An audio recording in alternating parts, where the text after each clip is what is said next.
जय हिंद दोस्तों, उम्मीद करता हूँ आप सब अच्छे होंगे।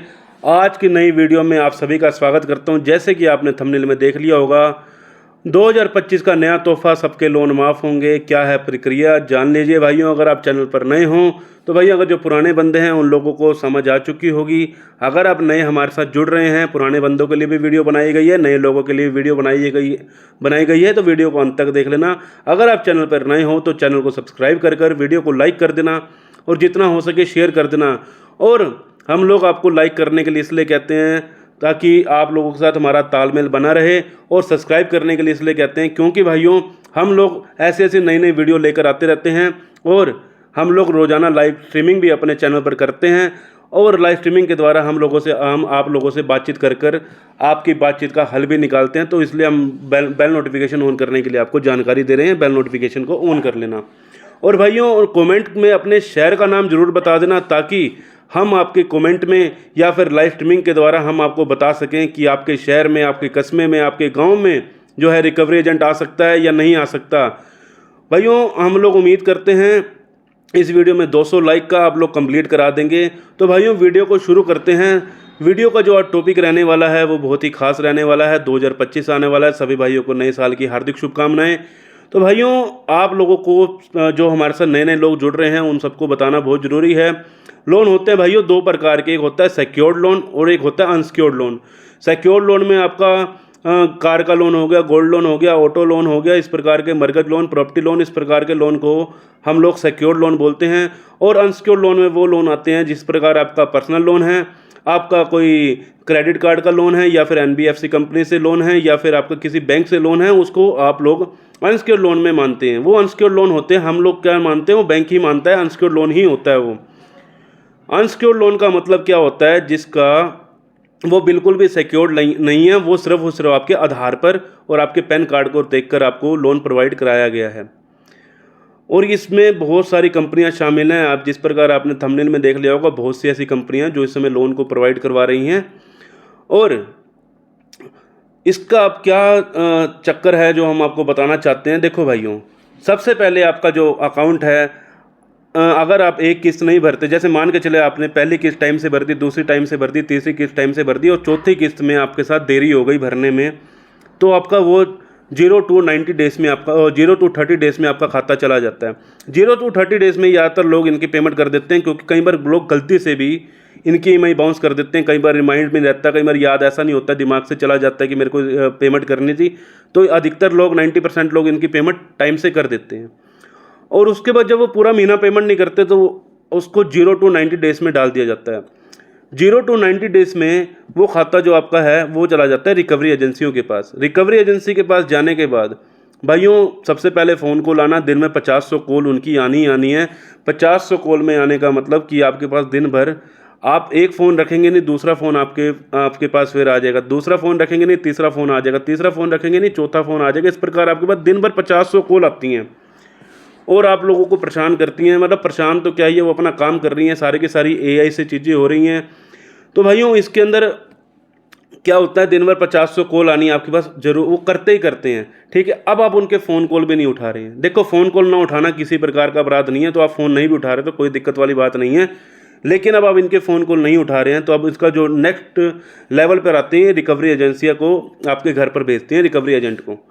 रिकवरी एजेंट आपके घर पर आ रहे हैं और आपके साथ बातचीत कर रहे हैं, आपको समझाने की कोशिश कर रहे हैं, हमारा जो खाता, आपका जो पैसा है हमें वापस रिटर्न कर दो। तो आप लोगों के पास अभी पैसा नहीं है, रिकवरी एजेंट आपके साथ बदतमीजी कर रहे हैं या फिर गाली गलौज कर रहे हैं। तो भाइयों, इसी चीज़ के अंदर ही मैं आपको सब कुछ बता दूंगा कि आपका लोन जो है किस प्रकार माफ़ होता है और किस किस का हो सकता है। ये नहीं है कि सबका लोन माफ़ होगा, ऐसे नहीं होगा। आप इस कैटेगरी में हो या नहीं हो, पहले देख लेना। अब आपका जो खाता है वो रिकवरी एजेंसियों के पास भेज दिया जाता है। रिकवरी एजेंट जब आपके घर पर आता है, अगर वो आ रहा है डीआरए के सर्टिफिकेट के साथ, और उसके पास आपका कंपनी का उसके पास आईडी प्रूफ भी है, और उसके पास होम विजिट लेटर भी है, तो भाइयों कंपनियां, वो बिल्कुल अच्छा रूल है, वो कंपनियां कर सकती हैं। लेकिन वो जो रिकवरी एजेंट हैं वो पढ़े लिखे हैं, वो उन्होंने 100 घंटे की पढ़ाई कर रखी है, ट्रेनिंग ले रखी है, और ट्रेनिंग के बाद ही आ रहे हैं। तो भैया, उनको सब कुछ पता है कि हमने किस दायरे में रहकर आपसे बातचीत करनी है। किस दायरे में आपसे बातचीत करनी है, उनके पास कंपनी का आईडी प्रूफ रहता है। वो आपसे सिर्फ आकर यही पूछते हैं कि भैया आप पेमेंट करा दीजिए, अगर आपके पास पेमेंट है तो जल्द से जल्द पेमेंट करा दीजिए, और आप अभी ये कह रहे हो कि हमारे पास पेमेंट नहीं है, जैसे ही मेरे पास पेमेंट होगी मैं आपको तुरंत दे दूंगा। वो चुपचाप चले गए। ठीक है। अब जो सेकंड लेवल के रिकवरी एजेंट हैं वो किस प्रकार की रिकवरी करने आ रहे हैं, वो रिकवरी इस प्रकार की करने आ रहे हैं, भाइयों तू तड़ाक करके, भाई मेरा पैसा दे दे, भाई मेरा पैसा दे दे, मैंने तेरे से थोड़े ले रखा, मैंने तो कंपनी से ले रखा है। उनकी भैया जवानी किस पर इसी प्रकार की है, क्या तेरे घर के सारे बोरे बिस्तरे बिकवा दूंगा, तेरी अपनी ज्वेलरी बेच के पैसे दे, मुझे कुछ नहीं पता, मेरे को पैसा चाहिए। देखो भाइयों, इस प्रकार की बहुत से लोग हैं, सुनने को मिलती है। रिकवरी एजेंसियां के एजेंट जो हैं इस प्रकार की बातचीत कर रहे हैं। तो भाइयों सबसे पहली बात सुन लीजिए, अपना अधिकार सुन लीजिए, उसके बाद आपको बता देंगे क्या करना होगा। आपका अधिकार क्या है, आप इस देश के वासी हो, आपके साथ कोई भी मानहानि नहीं कर सकता, आपको कोई किसी प्रकार की हरासमेंट नहीं दे सकता। अगर आपके साथ कोई भी हरासमेंट कर रहा है तो भाइयों सीधी सी बात है, फ़ोन निकालें, रिकॉर्डिंग करें, रिकॉर्डिंग को सीधी सी बात है अपने पास प्रूफ के तौर पर रख लें। अगर आपके पास प्रूफ है तो आपका लोन माफ़ होगा। वो किस प्रकार होगा बता देता हूँ, अगर आपके पास प्रूफ है तो। अगर नहीं है तो और तरीके भी हैं, वो भी बता देंगे। अब आपके पास वीडियो की रिकॉर्डिंग है, प्रूफ है आपके पास, उस प्रूफ को भैया संभाल के रखो। अगर वो आपके गाली गलौज या बदतमीजी कर रहे हैं, अगर वो हद पार कर रहे हैं, आपके साथ और ज़्यादा गाली गलौज कर रहे हैं, परेशान कर रहे हैं, तो 112 डायल करें और पुलिस को ऑन द स्पॉट बुलाएं, उनको गिरफ्तार कराएं टाइम से। क्योंकि आज की डेट में रिकवरी एजेंट जो हैं आप लोगों के साथ जो बदतमीजी कर रहे हैं, बहुत ज़्यादा परेशान कर रहे हैं। वो तो ये कह रहे हैं कि हम ये कर देंगे, वो कर देंगे, आपको पुलिस गिरफ्तार कर लेगी, आपके ऊपर ये वाला केस लगा देंगे, वो वाला केस लगा देंगे। भाई रिकवरी एजेंट के हाथ में है क्या केस लगाना?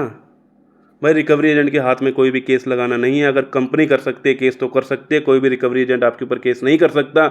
इस चीज़ को भैया गांठ मान के रख लो, अपने दिमाग में सोच कर रख लो कि कभी भी रिकवरी एजेंट आपके ऊपर किसी प्रकार का केस नहीं कर सकता। तो भाइयों अब कैसे माफ़ करवाएं लोन? अगर आपके पास प्रूफ है आपके साथ किसी ने, रिकवरी एजेंट ने बदतमीजी करी है, किसी प्रकार की हरासमेंट की है और ऑन द स्पॉट आपके साथ गाली गलौच हुई है और बहुत ज़्यादा हरकतें हुई हैं और आपने कंपनी का नाम उस वीडियो में बुलवा रखा है, तो भाइयों सबसे पहले उस रिकॉर्डिंग को आपने कंपनी के साथ आरबीआई को अटैच कर ट्वीट कर देनी है या फिर मेल कर देनी है। उसमें आपका सारा का सारा जो है हिसाब किताब निकल के आ जाएगा। कंपनी आपसे बातचीत करेगी पर्सनल, क्योंकि अब आरबीआई तक बात पहुंच चुकी है ना, तो कंपनी आपसे पर्सनल बात करेगी। सर आप मुझे बताइए आपके साथ क्या हुआ है, आपने प्रूफ दिखाया। जब आपने प्रूफ दिखाया तो आप हम कंपनी कहेगी हम आपके लिए क्या कर सकते हैं। भाई मैं लोन नहीं भर सकता, मैं तो लोन भर ही नहीं सकता भाई। अब जिस प्रकार तुमने मेरे को परेशान किया उस प्रकार तो मैं लोन भरूंगा ही नहीं, क्योंकि तुमने मेरा अधिकार खो दिया। मैं आराम से बात कर रहा हूँ उनसे और ये मेरे से गाली गलौज करके बात कर रहे हैं। भैया पैसे मांगने का तरीका है, पैसे तरीके से मांग लो ना। तो इस प्रकार लोगों के जो हैं लोन माफ़ हो जाते हैं। अगर वो तरीके से चलते हैं और उनके पास सारे के सारे प्रूफ होते हैं तो उनके लोन माफ़ हो जाते हैं। क्योंकि कुछ हाल ही में एक बंदे ने लोन इस प्रकार अपना माफ़ करवाया था और साथ में कंपनी से उन्हें कंपनसेशन भी मांगी थी। तो भैया मैं यहाँ नाम नहीं लेना चाहता, कंपनसेशन के रूप में कंपनी से उसने 5,000 रुपये की वेवर भी मांग ली थी और उसका लोन भी माफ़ हो गया था। तो भाइयों इस प्रकार लोगों ने जो है लोन माफ़ हुआ। और अब आपके साथ आगे क्या हो रहा है, मान के चलो अब आपके पास ये प्रूफ नहीं है और आपके साथ ये चीज़ें नहीं हैं, कुछ भी नहीं हो रहा, तो अब आपका सुन लीजिए अब आपके साथ क्या होने वाला है। भाइयों आज आपको महीना चल रहा है जनवरी 1, 2025। सभी भाइयों को नए साल की हार्दिक शुभकामनाएं देना चाहता हूं।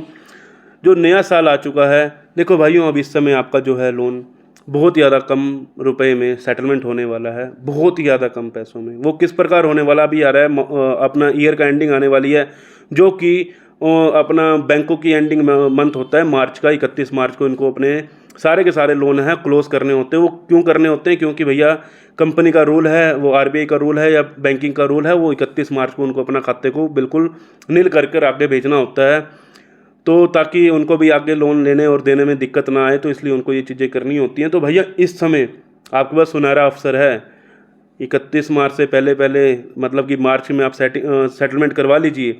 मार्च में सेटलमेंट करवाएंगे, आपका सेटलमेंट बहुत अच्छे रेट में हो जाने वाला है। 1 लाख का लोन 20,000 रुपये में, 30,000 रुपये में सेटलमेंट हो जाएगा। तो इस प्रकार आप अपना लोन को बिल्कुल ख़त्म कर सकते हो। ना ही आगे किसी प्रकार की टेंशन, ना ही आपको कोई रिकवरी एजेंट परेशान करेगा, उसके बाद ना ही आपके साथ कोई फ़ोन आएगा, ना ही आपके घर पे कोई रिकवरी एजेंट आएगा। हर तरफ से आप बिल्कुल मुक्ति पा लेंगे। अगर आपकी कंडीशन सही नहीं है तो, अगर आपकी कंडीशन ठीक है और आप जानबूझकर लोन नहीं पे कर रहे हो, तो भैया फिर आपके साथ जो बुरा होने वाला, फिर मुझे ये ना कहना कि लोन रिकवरी हेल्प ने क्या बताया था और मेरे साथ क्या हो गया। जानबूझकर डिफ़ॉल्ट करने वाले वो लोग हैं जिसके अकाउंट में पैसा पड़ा है लेकिन वो दे नहीं रहे हैं।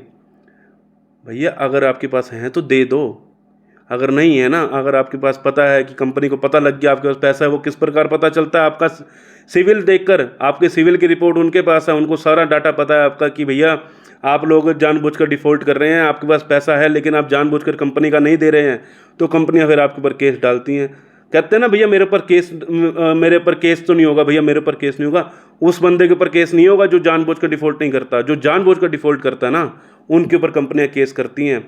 इस प्रकार के कई कंपनियां नोटिस वगैरह भेजती हैं, कंपनी को सब कुछ पता है कि भैया आपके साथ क्या प्रॉब्लम चल रही है, क्या नहीं चल रही, क्योंकि उनके पास आपकी बैंक की डिटेल्स हैं, आपका पैन कार्ड जब आपने दिया था उनके पास सारा का सारा सिविल है कि आपने सिर्फ एक ही कंपनी से डिफ़ॉल्ट कर रखा है कि सारी कंपनी से डिफ़ॉल्ट कर रखा है, इनका लेन देन किस प्रकार का चल रहा है, कंपनी को सारा कुछ पता रहता है। तो भैया ये चीज़ दिमाग से निकाल दो कि मैं जानबूझकर डिफ़ॉल्ट करूँगा और पैसा नहीं दूंगा तो कंपनी मेरे को माफ़ कर देगी। भैया ऐसे लोन नहीं माफ़ होते, माफ़ होने के होते हैं जिनके साथ प्रॉब्लम ज़्यादा होती है। ऐसा है ना, लोन अब आपका 3 महीने के बाद एनपीए में जाने के बाद 6 महीने के बाद आपका लोन है रिटर्न ऑफ हो जाता है। लोग पूछते हैं रिटर्न ऑफ होने के बाद क्या मेरे पास रिकवरी एजेंट आएंगे? क्यों नहीं आएंगे भाई? भैया रिकवरी एजेंट तो रिटर्न ऑफ होने के बाद भी याद आते हैं, उनकी फ़ोन कॉल भी याद हो जाती हैं, ठीक है ना। तो इसलिए बोलता हूँ भैया सेटलमेंट करवा लेना। अगर आपके पास पैसा नहीं है, अगर आपके पास पैसा है तो दे दो, ईएमआई इसमें दे दो, अगर आपके पास कम है थोड़ा थोड़ा करके दे दो। अगर आप सेटलमेंट भी कराना चाहते हो, सेटलमेंट भी 2 प्रकार की होती हैं। जो पहली सेटलमेंट होती है वो होती है आप साथ के साथ उनकी पूरी की पूरी पेमेंट कर दो और वो सेटलमेंट कर लो। लेकिन जो दूसरी प्रकार की सेटलमेंट होती है उसमें 4 महीने का टाइम मिल जाता है आपको। आप महीने के महीने, अगर मान के चलो आपका 1 लाख का लोन है, 4 महीने का टाइम मिला, 25-25 हज़ार रुपये आपने हर महीने दिए, और अगर उसमें एक भी ईएमआई टूट गई तो आपका जो है सेटलमेंट रद्द कर दिया जाएगा बैंक के द्वारा। इस चीज़ का ध्यान रखना। बाकी उम्मीद करता हूँ आपको जानकारी पसंद आई होगी, और हमने एम रखा था 200 लाइक का, उम्मीद करता हूँ कंप्लीट करा दोगे। मिलते हैं और किसी इन्फॉर्मेटिव वीडियो के साथ। जय हिंद, जय भारत।